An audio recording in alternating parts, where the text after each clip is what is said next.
In the days when the judges ruled, there was a famine in the land, and a man of Bethlehem in Judah went to sojourn in the country of Moab, he and his wife and his 2 sons.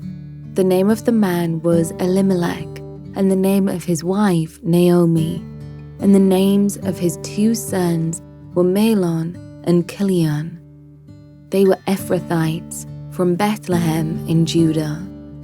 They went into the country of Moab and remained there. But Elimelech, the husband of Naomi, died, and she was left with her 2 sons.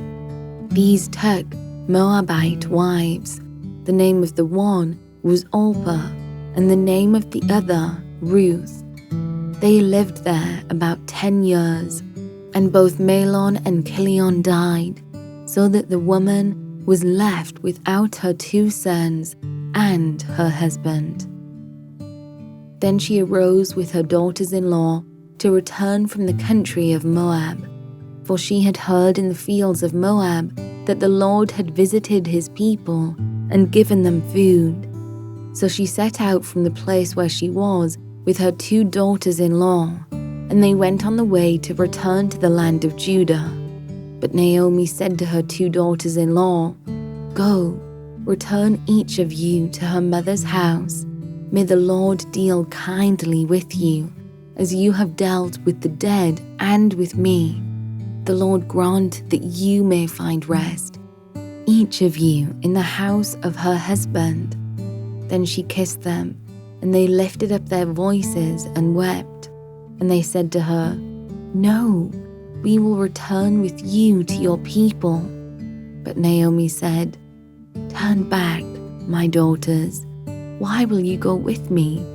Have I yet sons in my womb, that they may become your husbands? Turn back, my daughters, go your way, for I am too old to have a husband. If I should say I have hope, even if I should have a husband this night, and should bear sons, would you therefore wait till they were grown? Would you therefore refrain from marrying?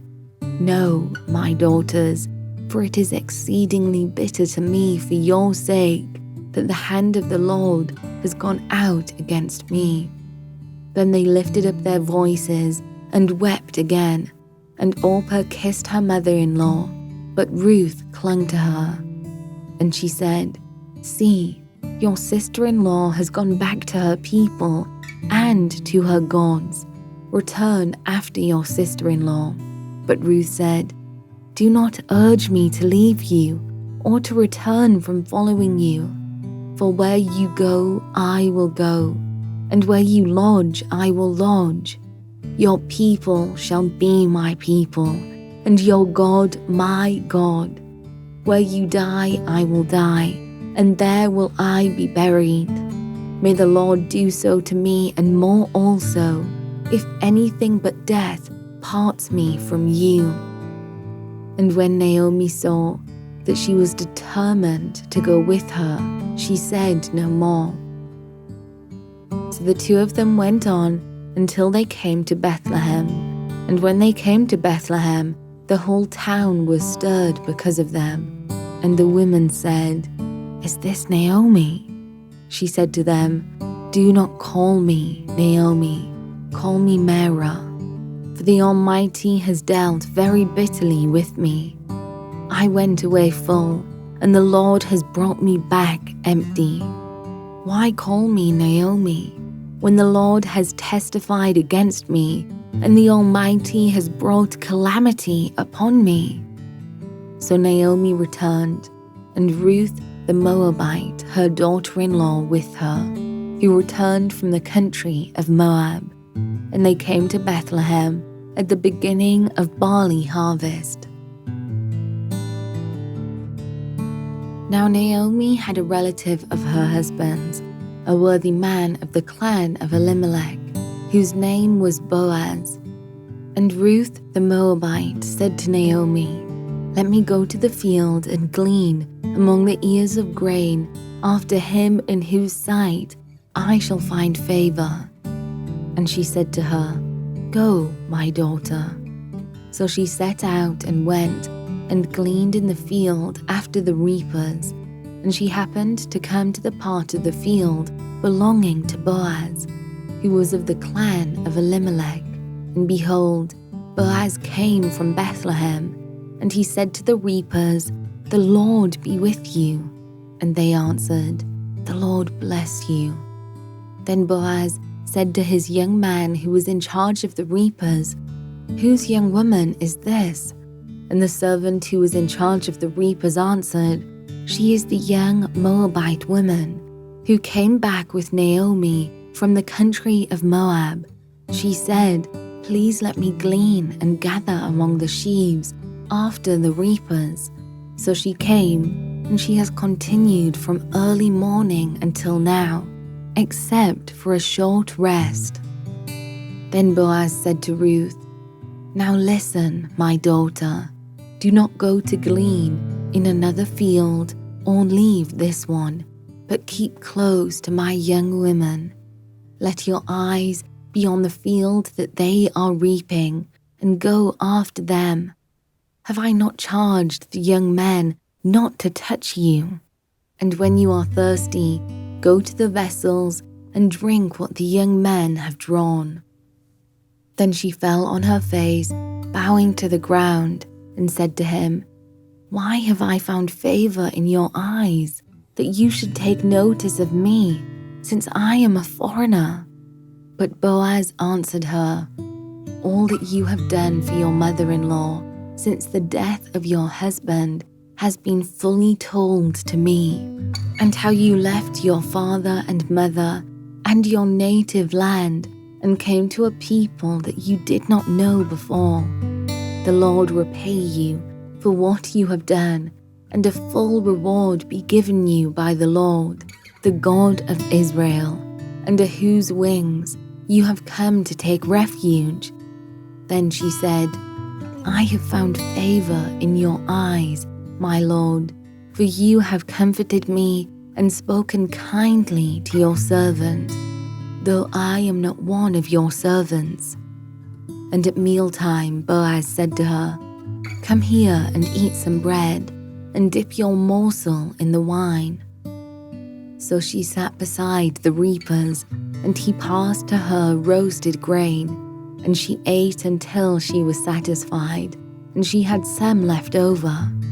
When she rose to glean, Boaz instructed his young men, saying, "Let her glean even among the sheaves, and do not reproach her.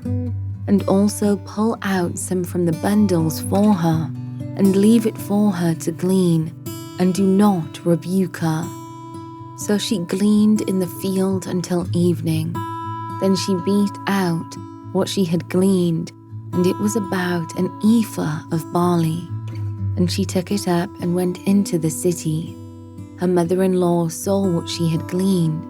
She also brought out and gave her what food she had left over after being satisfied.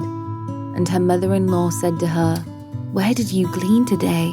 And where have you worked? Blessed be the man who took notice of you." So she told her mother-in-law with whom she had worked and said, "The man's name with whom I worked today is Boaz." And Naomi said to her daughter-in-law, "May he be blessed by the Lord, whose kindness has not forsaken the living or the dead." Naomi also said to her, "The man is a close relative of ours, one of our redeemers." And Ruth the Moabite said, "Besides, he said to me, 'You shall keep close by my young men until they have finished all my harvest.'" And Naomi said to Ruth, her daughter-in-law, "It is good, my daughter, that you go out with his young women, lest in another field you be assaulted." So she kept close to the young women of Boaz, gleaning until the end of the barley and wheat harvests, and she lived with her mother-in-law. Then Naomi, her mother-in-law, said to her, "My daughter, should I not seek rest for you, that it may be well with you? Is not Boaz our relative, with whose young women you were? See, he is winnowing barley tonight at the threshing floor. Wash therefore, and anoint yourself, and put on your cloak, and go down to the threshing floor, but do not make yourself known to the man until he has finished eating and drinking. But when he lies down, observe the place where he lies. Then go and uncover his feet and lie down, and he will tell you what to do. And she replied, All that you say I will do. So she went down to the threshing floor and did just as her mother-in-law had commanded her. And when Boaz had eaten and drank, and his heart was merry, he went to lie down at the end of the heap of grain. Then she came softly and uncovered his feet and lay down. At midnight, the man was startled and turned over, and behold, a woman lay at his feet. He said, Who are you? And she answered, I am Ruth, your servant. Spread your wings over your servant, for you are a redeemer. And he said, May you be blessed by the Lord, my daughter. You have made this last kindness greater than the first, in that you have not gone after young men, whether poor or rich. And now, my daughter, do not fear. I will do for you all that you ask, for all my fellow townsmen know that you are a worthy woman. And now it is true that I am a redeemer, yet there is a redeemer nearer than I. Remain tonight, and in the morning, if he will redeem you, good, let him do it. But if he is not willing to redeem you, then, as the Lord lives, I will redeem you. Lie down until the morning. So she lay at his feet until the morning, but arose before one could recognize another. And he said, Let it not be known that the woman came to the threshing floor. And he said, Bring the garment you are wearing and hold it out. So she held it, and he measured out 6 measures of barley and put it on her. Then she went into the city. And when she came to her mother-in-law, she said, How did you fare, my daughter? Then she told her all that the man had done for her, saying, These 6 measures of barley he gave to me. For he said to me, You must not go back empty-handed to your mother-in-law. She replied, Wait, my daughter, until you learn how the matter turns out. For the man will not rest, but will settle the matter today. Now Boaz had gone up to the gate and sat down there, and behold, the Redeemer, of whom Boaz had spoken, came by. So Boaz said, Turn aside, friend, sit down here. And he turned aside and sat down. And he took 10 men of the elders of the city and said, Sit down here. So they sat down. Then he said to the Redeemer, Naomi, who has come back from the country of Moab, is selling the parcel of land that belonged to our relative Elimelech. So I thought I would tell you of it and say, Buy it in the presence of those sitting here, and in the presence of the elders of my people.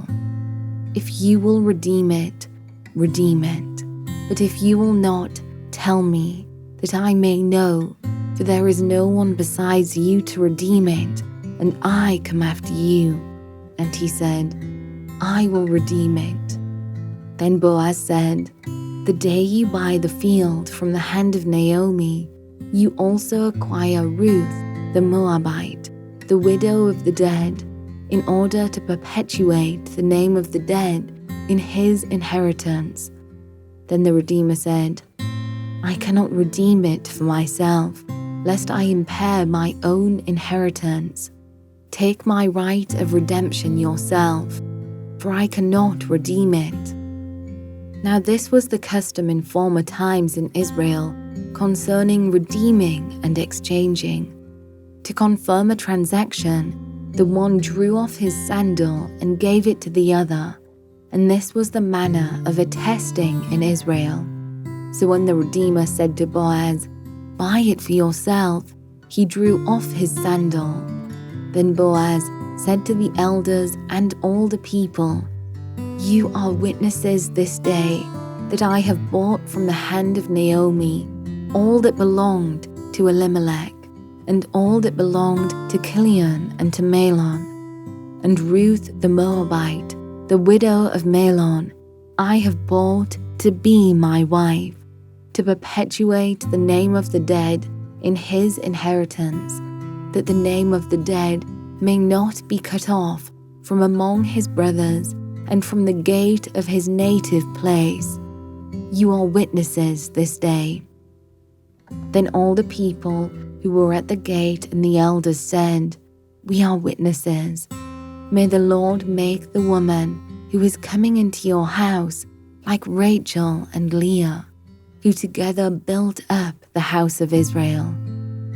May you act worthily in Ephrathah and be renowned in Bethlehem, and may your house be like the house of Perez, whom Tamar bore to Judah, because of the offspring that the Lord will give you by this young woman." So Boaz took Ruth, and she became his wife, and he went into her, and the Lord gave her conception, and she bore a son. Then the woman said to Naomi, "Blessed be the Lord, who has not left you this day without a redeemer, and may his name be renowned in Israel. He shall be to you a restorer of life and a nourisher of your old age, for your daughter-in-law who loves you, who is more to you than 7 sons, has given birth to him." Then Naomi took the child and laid him on her lap and became his nurse. And the women of the neighborhood gave him a name, saying, "A son has been born to Naomi." They named him Obed. He was the father of Jesse, the father of David. Now these are the generations of Perez. Perez fathered Hezron. Hezron fathered Ram. Ram fathered Amminadab. Amminadab fathered Nahshon. Nahshon fathered Salmon. Salmon fathered Boaz. Boaz fathered Obed. Obed fathered Jesse. And Jesse fathered David.